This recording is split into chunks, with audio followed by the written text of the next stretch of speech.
तो प्रधानमंत्री आज भोपाल में थे। मेरा बूथ सबसे मजबूत कार्यक्रम को संबोधित कर रहे थे और संबोधित करते हुए उन्होंने विपक्षी एकता पर निशाना साधा है। जो मीटिंग पटना में हुई है उस पर उन्होंने ये बड़ा बयान दिया है कि तमाम पार्टियां एकजुट इसलिए हो गई हैं क्योंकि इनको अपना भ्रष्टाचार छुपाना है। विपक्षी एकता पर पीएम का ये बड़ा हमला।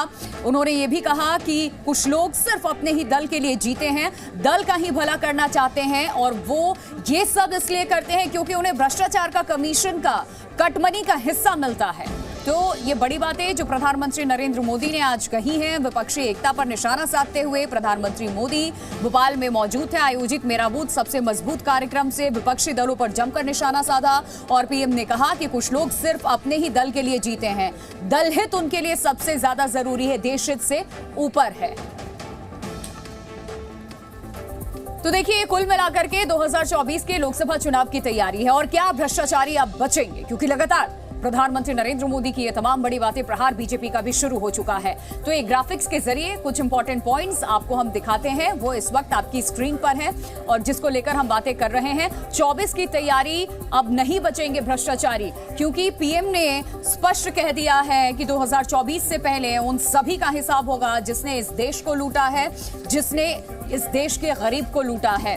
आपको ये भी बता दें, देखिए यूपीए घोटाला आपके सामने, मनरेगा, हेलीकॉप्टर, या आपको ये बता दें कि से सबमरीन और आरजेडी के राज में जो घोटाला हुआ, चारा, सिंचाई घोटाला, ये सब कुछ हुआ था। 2024 की तैयारी को लेकर के प्रधानमंत्री ने इस ओर इशारा किया है कि किसी को भी बख्शा नहीं जाएगा। अवैध संपत्ति घोटाला, डीएमके घोटाला आपको याद होगा, लाखों करोड़ों का ये था। इसके अलावा टीएमसी घोटाला याद होगा, रोज वैली, शारदा घोटाला था और शिक्षक भर्ती, गो तस्करी, ये तमाम बड़े मुद्दे थे जिसे उठाया गया आज। एनसीपी घोटाला 70,000 करोड़ से भी ज्यादा का था। कोऑपरेटिव बैंक का ये पूरा मामला था, उससे जुड़ा हुआ। एनसीपी की ही बात करें तो सिंचाई, अवैध खनन जैसे घोटाले सामने आए थे।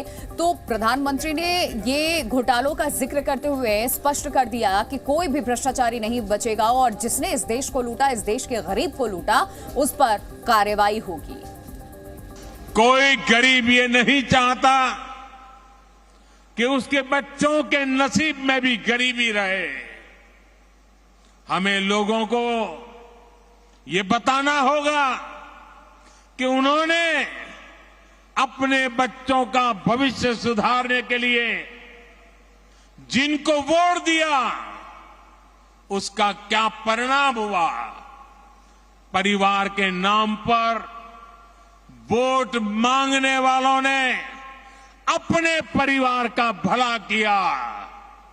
अब आपको सोच समझ कर तय करना है कि आप किसका भला होता देखना चाहते हैं। आपको गांधी परिवार के बेटे बेटी का विकास करना हो तो फिर कांग्रेस को वोट दीजिए। आपको मुलायम सिंह जी के बेटे का भला करना है तो फिर समाजवादी पार्टी को वोट दीजिए। अगर आप लालू परिवार के बेटे बेटियों को उनका भला करना चाहते हो तो आरजेडी को वोट दीजिए। आपको शरद पवार जी की बेटी का भला करना हो तो आप एनसीपी को वोट दीजिए। आपको अब्दुल्ला परिवार के बेटे का भला करना हो तो आप नेशनल कॉन्फ्रेंस को वोट दीजिए। और आगे बढ़ते हैं और विपक्ष पर प्रधानमंत्री मोदी का स्ट्राइक किस तरीके से आज देखने को मिला, ये आपको बताते हैं ग्राफिक्स के जरिए। क्या क्या इंपॉर्टेंट वो बातें थी, यानी कि महत्वपूर्ण जो टॉपिक उठाया गया। गारंटी की बात अगर यहां पर करें तो हर घोटालेबाज पर एक्शन होगा। हिसाब का जिक्र किया पीएम ने, गरीबों को लूटने वालों का अब हिसाब होगा। प्रधानमंत्री ने यह कहा जुगलबंदी को भी साधते हुए कि जेल की सलाखें इनको साफ दिखाई दे रही हैं, इस वजह से जुगलबंदी हो रही है, सारे भ्रष्टाचारी एकजुट हो रहे हैं, देश को लूटने वालों का पक्का हिसाब होगा।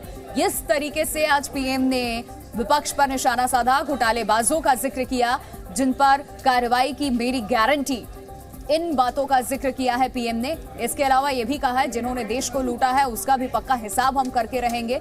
तो कुछ इस तरीके से पीएम आज भोपाल में जब संबोधित कर रहे थे तो ऑपोजिशन पर निशाना साधा है।